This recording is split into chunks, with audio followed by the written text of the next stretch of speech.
ऐसा लगा अंत में बताइएगा जरूर। अरे बहू, चाय ले ले, उठ जा बेटा। अरे मम्मी रहने देती ना, मैं उठ तो रही थी। अरे कोई बात नहीं, खाने में क्या बनाना है वो बता दे। देख लो माँ, कुछ भी जो ये कहे बना लेते हैं। बेटा, मैंने तो जो सब्जी थी वो काट दी है, तू बस रोटियां बना लेना। ये हर रोज सुबह का सीन था ममता के ससुराल का। एक दिन पड़ोसन कहती है, अरे बहन जी, सारा दिन काम करती रहती हो, थकती नहीं क्या आप? बहू क्या करती रहती है सारा दिन? अरे वो भी कुछ ना कुछ करती ही रहती होगी। अब इतनी भी बूढ़ी तो नहीं हूं मैं जो बैठ जाऊं कि सामने काम पड़ा है और मैं बैठी रहूं। अरे लेकिन बहू की तो आदत खराब हो जाएगी जब सारा काम आप ही कर दोगी। अरे ठीक है ना, कम उम्र में हमारी भी शादी हुई थी। अब आजकल के पढ़ने लिखने वाले बच्चों को सारी जिम्मेदारी लेने में भी तो वक्त लगता है। बहू है तो क्या हुआ, मेरी बेटी की उम्र की ही है ना। एक उसे भी देख लो, चाय बनाने के सिवा आता ही क्या है। ममता से सारी बात करती है। हाँ, मम्मी जी ही ज्यादा काम करती हैं, इसमें कोई दो राय नहीं है। लेकिन मैं भी क्या करूं, ऑफिस और घर के बीच जो वक्त मिलता है उसी में काम कर लेते हैं, है ना।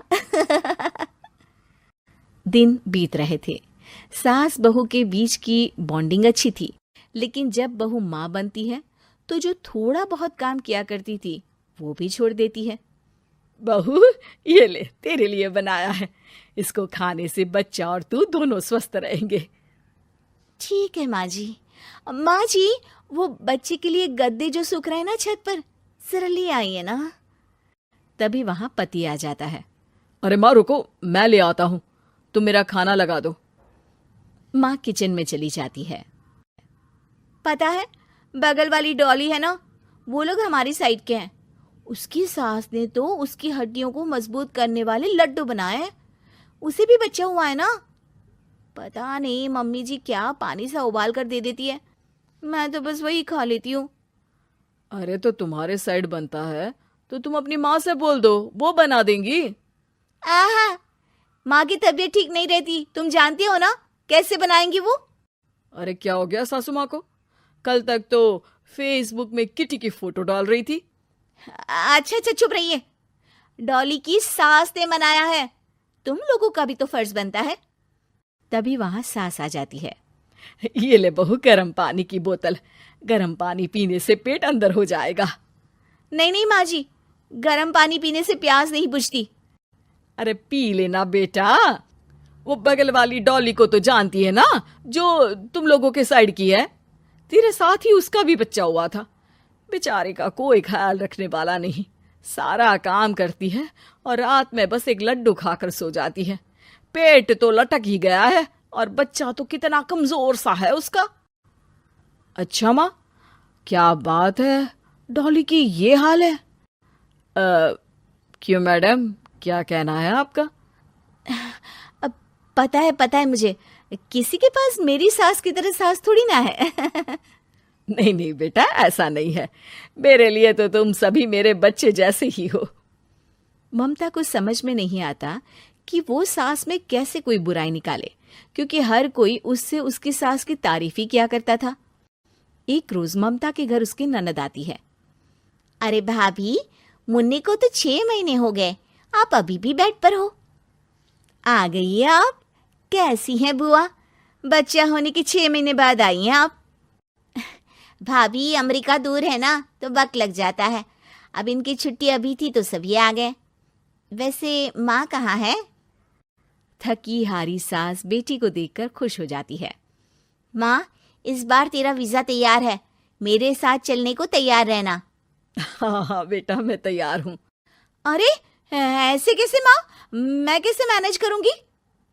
कैसे मतलब? जैसे मैंने किया अमेरिका में, आप इंडिया में कर लेना।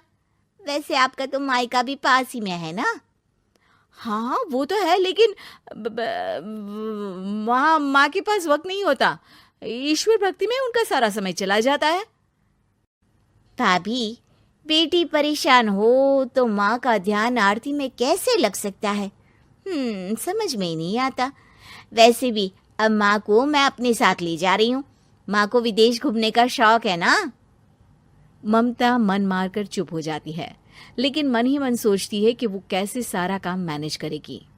पति का खाना, नाश्ता, मुन्ने को नहलाना, धुलाना, फिर रात भर इसके लिए दूध तैयार करना। माँ तो सारा काम करती थी। हे भगवान, ना भाई ना। क्या हुआ भाभी? क्या सोचकर ना भी ना कर रही हो? अरे कुछ नहीं, बस बच्चे के बाद से ही कमजोरी ज्यादा हो गई है ना, तो अचानक से बड़बड़ाने लगती हूँ मैं। अगले दिन ममता अपनी माँ को फोन करती है। राधे राधे। माँ मैं क्या करूं, मेरी सास तो अमेरिका जा रही है बेटी के पास। अब घर का सारा काम, बच्चा, सब कैसे मैनेज करूंगी। तू आ जाना माँ कुछ महीनों के लिए मेरे पास। अरे ना ना ममता, मेरे बस की बात नहीं है काम धाम। अरे तू तो जानती है ना, मैंने तो तेरे भाई की शादी भी गरीब गांव की लड़की से इसीलिए ही की थी कि वो चुपचाप घर का सारा काम करे। वैसे भी अब तो आदत भी नहीं रही मेरी काम करने की। ममता को माँ पर बहुत गुस्सा आता है। ठीक है माँ, देख लूंगी मैं, लेकिन मेरी मुसीबत के वक्त आप मेरा साथ नहीं दे रही है, अब भूल जाना मुझे। ममता गुस्से में आकर फोन रख देती है और रोने लगती है, लेकिन बेचारी करे भी तो क्या। अब सास और ननद दोनों घर का काम करते, नेहा आराम करती, लेकिन अब आराम में भी उसे चिंता रहती। और फिर वो दिन भी आ जाता है जब ननद का जाने का वक्त आ जाता है। भाभी मैं जा रही हूँ, अपना और मुन्ने का ख्याल रखना। ममता सास को देखती है और गले लगकर रोने लगती है। माँ जल्दी आ जाना। सास मुस्कुराकर कहती है, कहाँ से ममता, मैं कहीं नहीं जा रही। मैंने देखा कि मेरे जाने की बात से ही तू परेशान हो गई थी, इसीलिए मैंने अपना जाना कैंसिल कर दिया है। तू चिंता ना कर, मैं तेरे साथ ही रहूंगी। ममता को अपनी माँ की बात याद आती है कि कैसे उसके कहने पर भी ममता की परेशानी को समझने की बजाय उसने मना कर दिया, जबकि सास ने बिना कुछ कहे बहू की समस्या पढ़ ली। हाँ माँ, हम सब साथ चलेंगे बाद में दीदी के घर अमेरिका। आज से आप रानी बनकर रहना और मुन्ने को देखना। मैं समझ चुकी हूँ कि मेरा फर्ज क्या है।